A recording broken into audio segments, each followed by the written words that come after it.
13 octobre à Saint-Josse-Tenaude. Un bain de foule pour le bourgmestre candidat à sa réélection.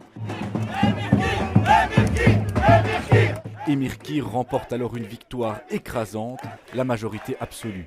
Une victoire annulée par le collège juridictionnel à la suite d'une plainte de 3 autres listes, PS, Écolo et Team Fouad Haïdar. Là, nous avons réussi à réunir les preuves et le collège juridictionnel confirme. Il y a eu magouille, il y a eu triche et on en arrive à l'annulation de ces élections, ce qui est un fait rarissime.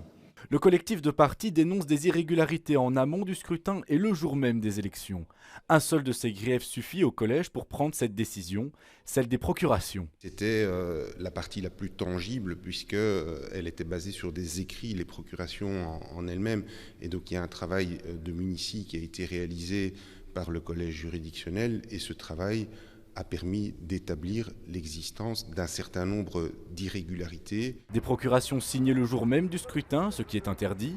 D'autres se sont vues modifiées par plusieurs personnes. En tout, 656 procurations avaient été déposées à Saint-Josse-Tenaude, un nombre déjà très élevé.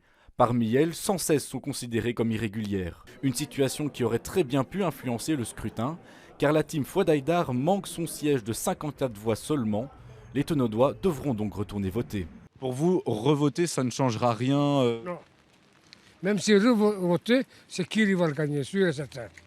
Si ce contrôle existe, a priori, je pense qu'il faut lui faire confiance et jouer le rôle qui est le nôtre, qui est celui de calmement retourner aux élections.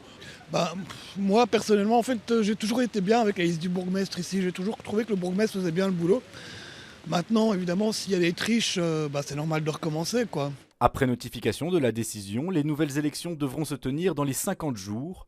La liste du bourgmestre a 8 jours pour déposer un recours et espérer annuler cette décision.